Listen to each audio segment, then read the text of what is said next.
Frank Sammy, his older brother, you remember they used to have these string.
Sonny used to be quite a dog musher. Yeah, that's what I heard. Yeah. Okay. Now he's a preacher. Okay, so you can go ahead and speak to me Yeah. rather than to the camera, okay? So, Art, maybe if you just start with telling me your name and spelling it for What's me. that? Spell your name so I get the right spelling. Arthur R. Fields. ARTHURFIELDS. Okay. And how long have you been here in Kotzebue? I was born in 1919. That's 86 years ago. And it's August 22. Here in Kotzebue. Yeah. But I was gone from Kotzebue for about 3 years. But I'd come up and move out for a while. But I flew all over Alaska here, down the peninsula, Russia. And I've been up to the pole. I guided for the Air Force at the pole there. We were 1,350 miles north of B-roll. So you've been a pilot most of your adult life? Yeah, I've been a pilot since, I don't know, 43, I think, 1943. I quit 2 years ago. I mean, about 3 years ago. When I was 82 years old, I quit. I sold my airplane and quit. Do you miss it? Huh? Do you miss it? Sure did. I wish I had an airplane now. Yeah, I sold it. One mechanic wanted to buy it, so I just sold it to him, and I thought I'd quit flying, but I made a mistake selling it. Yeah. What do you love about flying? What's that? Why did you fly all those years? What do you love about flying? I hunted mostly, take out hunters. I've hunted, and polar bear hunters mostly. For 25 years I hunted polar bear. And then I hunt inland here, wolves and stuff, and haul people around. Yeah. I was with the Civil Air Patrol in case of somebody gets hurt someplace or looking for somebody. Okay. Tell me some memories of your life. What's that? Tell me what Kotzebue was like when you were young. After it kind of grew up, there was 182 people there in 1940. And there was only 9 white people and the rest natives. It was a very small place. And Nervik and Candle was bigger than Kotzebue them days here. And Nervik had a hospital in the Tonys. A guy by the name of Dr. Cook and Dr. Schwartz were the doctors up there, and Dr. Smith and his wife came up and started a hospital here at the Pizza House, that little cabin over there. That's where I got my tonsils off. And one guy, the first guy they operated on his appendix was Charlie Maxwell. He was the first guy, white guy, to get it. We didn't know what they took off, so they named him. They gave him an Eskimo name. They thought they took his rear end off. They named him Sequoyah instead of. What does that mean? No rear end. No butt. No butt. Yeah, they didn't know what the appendix was. You know, he was the first patient they had to get an operation here. And they gave him that name. He had that name ever since that white guy.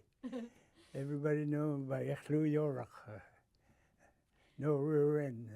So I imagine as a hunting guide, you probably spent more of your time outside than inside. Yeah, I've had up to 26 dogs.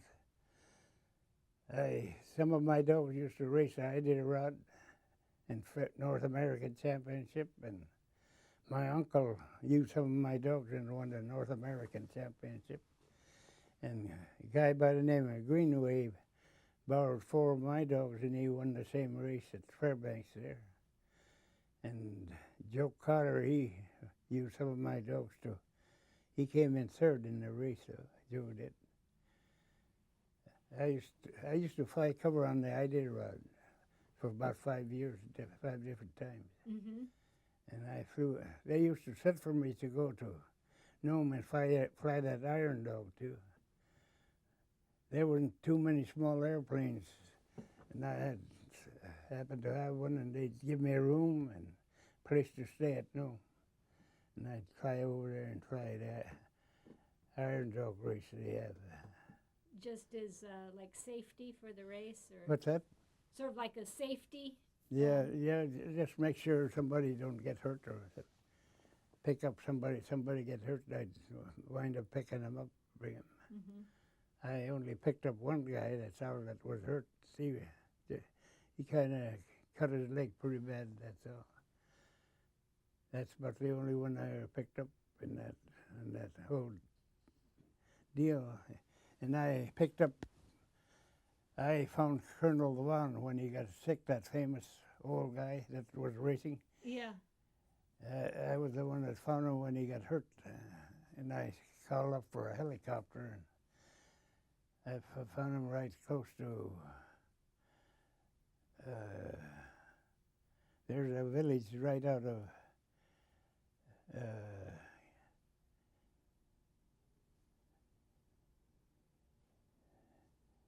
I forget the name of the village, even like close to McGrath. There's a village, he got hurt about 10 miles from there. Uh-huh.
you know, they had to braid the tow line, so it took longer, you know. They all had braided tow lines, you know, braided tow lines and homemade stuff, and you know, it took work to do it, you know, and a lot of hard work and a lot of people helping out, you know. If they had brothers and sisters, you know, they were helping out, you know, and they had to make all their equipment, you know, and you I think back about it, you know, and I thought, man, oh man, that's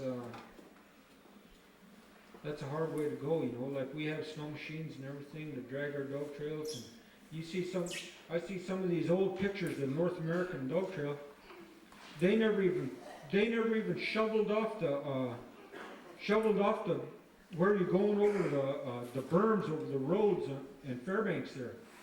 I saw that on the old Farmers Loop Road. They never even you saw something that came to the road, and they never even shoveled off the berm or nothing. It wasn't a trail, it looked like it never been drug. It was just a snowshoe trail. That's all it was. Looked like to me, you know. That was a North American dog trail. That's what people was racing on, you know. And I saw an old film in a friend of mine in Anchorage about Joey Reddington, George after 1968,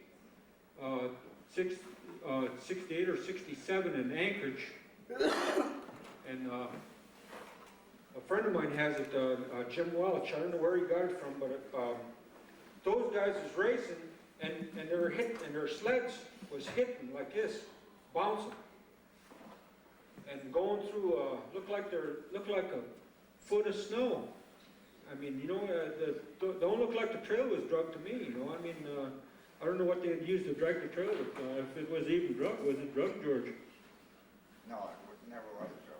You know, I mean, it wasn't a trail. You know, I mean, I saw one of those. I think Joey having trouble and running out in the snow, and there was a lot of snow. There's snow like this out here, you know, and running out there, and another team passing. I think George was passing Joey there while he was having trouble there off the side of the trail, you know, and that, you know, and we're talking about dog harnesses and dog sleds, you know, and stuff like that, you know, and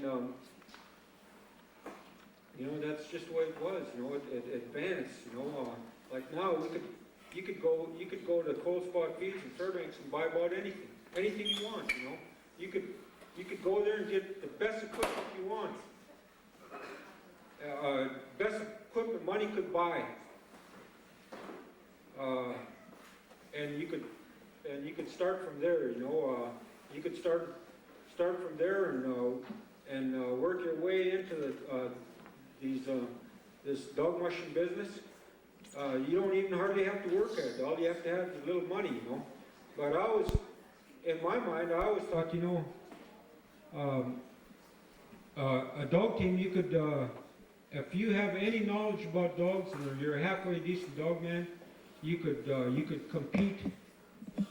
You could compete against somebody that has more money, or that has something that look better than you, because your knowledge on dogs and what you could do with dogs, you know. I mean, we're talking about harnesses right here. I still use the same harnesses. My dad died in 1979. He bought some harnesses for me for Christmas, 1979 or 78. I'm still using those harnesses. I keep on buying more harnesses and having people make harnesses for me, but they get chewed up. You know, they chew these harnesses up, and I still got these harnesses. I'm still using them to this day. And my dad died almost 30 years ago, or 26 years ago, and I'm still using those harnesses. You know, the same fishback harnesses. Thank you.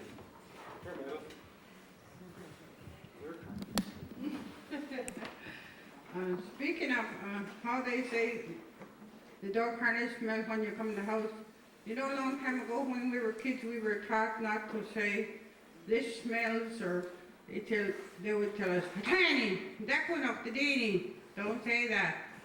Well, nowadays, our young generation, they don't understand that.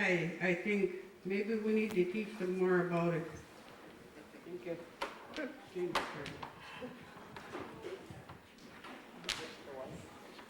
Speaking of harnesses, Chris Padmore was saying he said he couldn't find a harness that'll fit his dog. You pretty much got a custom design that. You look at the dog and then, I saw my mom do this so many times that pups, starting from pups 9 months old, pups 6 months old, she would make harness for a different bunch. As they're growing up, we got different size harness. And it's all custom designed. She look at the dog and she makes sure that dog will fit that harness.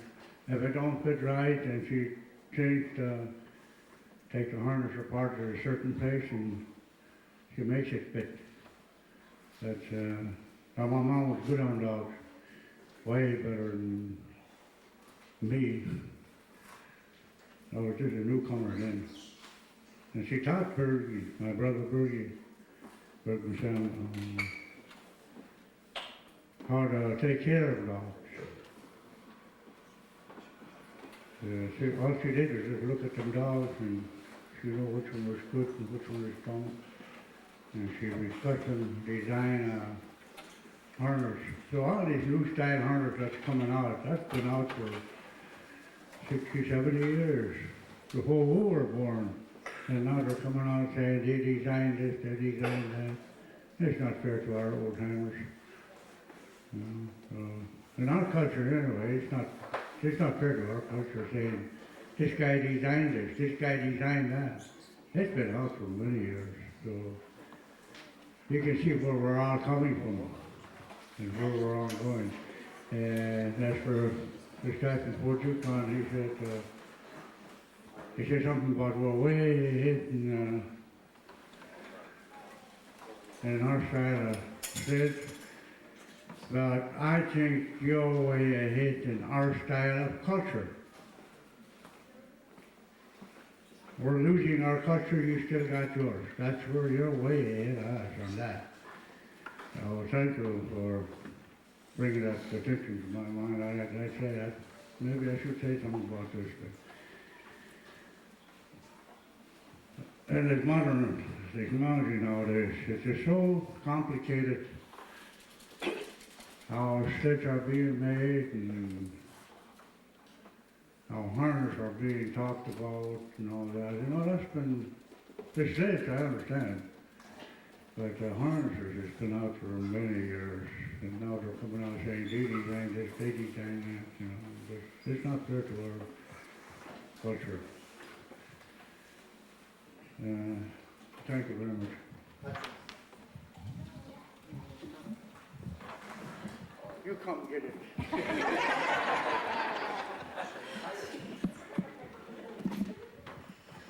You know, there's talking about these harness, you know, different sizes. Was quite a few people told me these about these pups. You know, when you hook them up when they're about 6 months old, even 5 months old, to train them. You know, because we can't afford dogs. You know, years ago, a bunch of dogs, so they got to start their head start, like, you know, they're like a head start school in any schools, you know. So they teach those kids, they take those pups, they hook them up when they're 5, 6 months old. And just like making boots for them, that Hudson's mom, Grandma Big Sophie, she taught me that too. She told me about it. She said, their harness never fit when you get these youngsters started, just like boots, she said. They said, you may spoil a good dog, you know, because, I'm not going to do it because, you know, this harness doesn't fit. or just like your boots used to kind of uncomfortable. So that's one reason why they make these small harnesses for these pups and break them out with that, and then as they grow up, they change their harness on them. And I tried that myself too. That really works good. But a lot of times you don't have material to get the big harness for them. I do spoil some of the dogs. I mean, some of the pups, you know. So that's very important.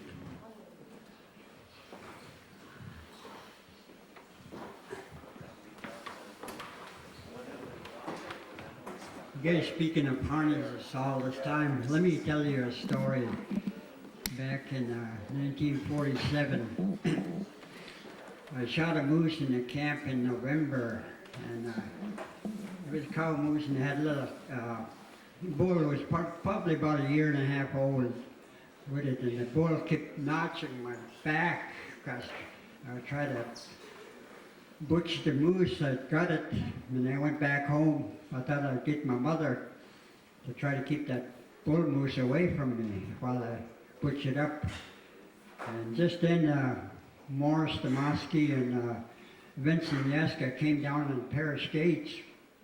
And I told them, "Oh boy, you're gonna help me to keep that moose away while I butch it." And Vincent said, "You got a rope?" I said, "I didn't take nothing," and I gave him brand new half-inch rope that we were going to use for tow line for the dogs that winter. So I gave him the rope, and we got up to the moose, and Vincent made a loop. I said, "What are you going to be?" "I'm going to be a cowboy." And I said, "What?" He said, "We're going to tie up that moose. And we're going to come back in Thanksgiving. We're going to have moose dinner." He said, like a darn fool. We chased it between the two trees. He tried roping it. The first throw, he missed a moose that landed on the nose. But the second time he threw it another between another three, he got it around the neck and behind the horn. And the moose eventually got straight up like that and took off galloping like a horse. And Vincent hollering back there at the end of the rope, him and Morris, "Whoa, whoa, whoa." And the Vincent is a little man. And the snow was only about 4 inches deep.